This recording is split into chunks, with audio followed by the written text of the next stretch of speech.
porque um menino nos nasceu, um filho nos foi dado. Antes que qualquer estrela brilhasse naquela noite, antes que o choro de um bebê rompesse o silêncio, antes que anjos cantassem nos céus, essa história já estava escrita, não em pergaminhos humanos, mas no coração do Eterno. O nascimento de Jesus não foi um improviso divino. Foi um plano cuidadosamente preparado, costurado ao longo de séculos, escondido em promessas, revelado em profecias, aguardando o momento exato para se manifestar. E quando chegou a hora, Deus não escolheu palácios, não escolheu tronos, não escolheu centros de poder.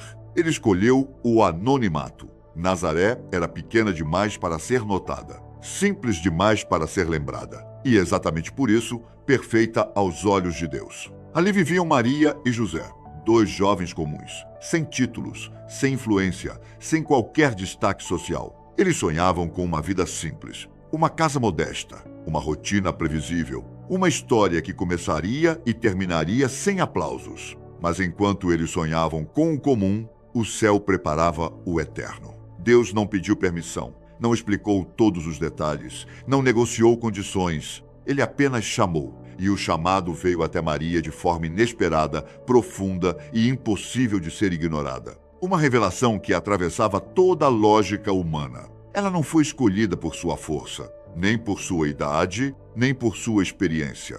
Ela foi escolhida por sua disposição. Ao aceitar, Maria não entendeu tudo, mas confiou. Ela não viu o caminho inteiro, mas deu o primeiro passo. E nesse simples sim, algo mudou no universo. O infinito entrou no finito. O eterno tocou o tempo. Deus escolheu habitar entre os homens. Maria partiu para a região montanhosa da Judeia, carregando mais do que um filho em seu ventre. Ela carregava uma promessa viva, uma palavra em gestação, um futuro que ainda ninguém conseguia imaginar. Ao encontrar Isabel, algo invisível aconteceu.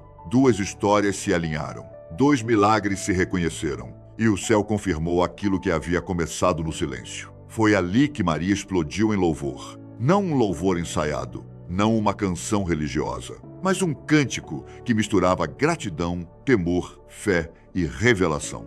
Minha alma engrandece o Senhor, e o meu espírito se alegra em Deus, meu Salvador, porque Ele atentou para a humildade da sua serva, e de agora em diante todas as gerações me chamarão bem-aventurada. O Poderoso fez grandes coisas em mim, santo é o seu nome. A sua misericórdia se estende de geração em geração sobre os que o temem. Com o braço forte, dispersou os soberbos de coração. Derrubou os poderosos de seus tronos e exaltou os humildes. Encheu de bens os famintos e despediu os ricos de mãos vazias. Socorreu Israel, seu servo, lembrando-se da misericórdia, como prometera a nossos pais. Depois desse encontro, Maria voltou para casa. E com ela voltou o choque com a realidade. Agora, não era apenas uma promessa espiritual. Era algo visível, concreto, incontestável. José percebeu, e seu coração foi esmagado por um dilema silencioso. Ele era justo. E justamente por isso, escolheu o caminho mais difícil, a misericórdia. Ele poderia expor, poderia acusar, poderia se proteger, mas escolheu proteger. Enquanto ele refletia, o céu falou novamente, confirmando que aquilo não era erro humano, mas cumprimento divino. José permaneceu, assumiu, obedeceu, e então o mundo se moveu. Um decreto romano ecoou por todo o império. Todos deveriam se registrar, cada um em sua cidade de origem. Roma acreditava estar organizando o mundo, mas sem saber, estava servindo ao plano de Deus. José era da casa de Davi, e Davi era de Belém, mesmo no tempo errado, mesmo na condição errada, mesmo no momento mais improvável, eles partiram. A viagem foi longa, cansativa, silenciosa. Cada passo carregava expectativa. Cada quilômetro aproximava o cumprimento da promessa. Ao chegarem em Belém, encontraram portas fechadas, corações apressados, nenhum lugar preparado. Não havia espaço, não havia conforto, não havia honra. Restava apenas um lugar simples, frio, improvisado. E foi ali, no ambiente mais improvável, que Deus decidiu nascer. A dor veio, a noite avançou. O mundo dormia, e enquanto ninguém percebia, o rei nasceu. Não em ouro, mas em palha. Não em aplausos, mas em silêncio. Enquanto isso, nos campos, homens simples guardavam rebanhos. E o céu rasgou a escuridão. A glória apareceu para quem nunca foi convidado para palácios. A notícia chegou primeiro aos esquecidos. O Salvador havia nascido. A esperança havia chegado. A paz havia tocado a terra. Pastores correram. O céu celebrou. Mas nem todos receberam essa notícia com alegria. No Oriente, sábios observavam o céu, uma estrela diferente, um sinal antigo. Eles entenderam, um rei havia nascido. Essa notícia atravessou desertos, chegou aos corredores do poder e perturbou Herodes. Um novo rei significava ameaça, perda de controle, fim de domínio. As escrituras foram consultadas e apontaram para Belém. Pequena, discreta, exatamente como Deus gosta de agir. Enquanto o céu cumpria promessas, a terra reagia. E a história ainda não havia chegado ao fim. Enquanto o céu celebrava o nascimento do rei, a terra revelava outro tipo de reação. Nem todos viam aquele menino como esperança. Alguns o viam como ameaça. No palácio, palavras foram ditas com suavidade, mas carregavam intenções sombrias. Herodes fingia devoção, mas seu coração ardia de medo. Ele desejava saber o local exato, o tempo exato, o momento exato. Não para adorar, mas para eliminar. Os magos partiram seguindo a estrela. Não uma estrela comum, mas um sinal que parecia obedecer apenas à vontade de Deus. Ela reapareceu, moveu-se e guiou até parar. Ali, exatamente ali.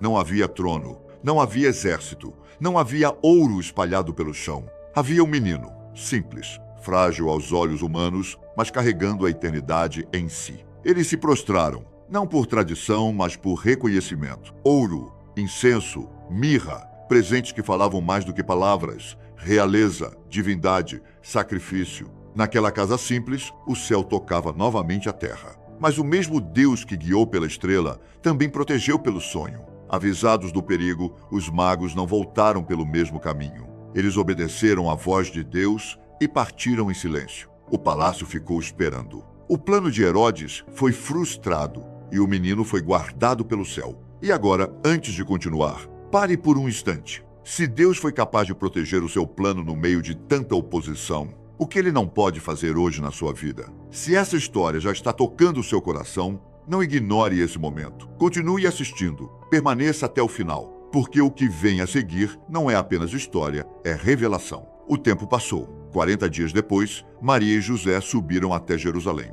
Não com riquezas, não com ostentação. Eles levaram o menino ao templo e ofereceram o sacrifício dos humildes. 2 pombinhos. Nada grandioso aos olhos humanos, mas suficiente aos olhos de Deus. E ali, naquele mesmo templo, alguém esperava. Simeão, um homem justo, cheio do Espírito, marcado por uma promessa. Ele vivia aguardando a consolação de Israel. Dia após dia, ano após ano, Deus lhe havia dito que seus olhos não se fechariam antes de ver o Messias. E naquele dia, ele viu. Ao tomar o menino nos braços, Simeão não segurava apenas uma criança. Ele segurava o cumprimento de séculos. Ali estava a salvação prometida. Preparada, não apenas para Israel, mas para todos os povos. Uma luz para as nações, uma glória para o povo de Deus. Mas junto com a esperança, veio também o aviso. Aquele menino seria divisor de caminhos. Causa de queda para uns, levantamento para outros, seria sinal de contradição. Amado por muitos, rejeitado por tantos outros.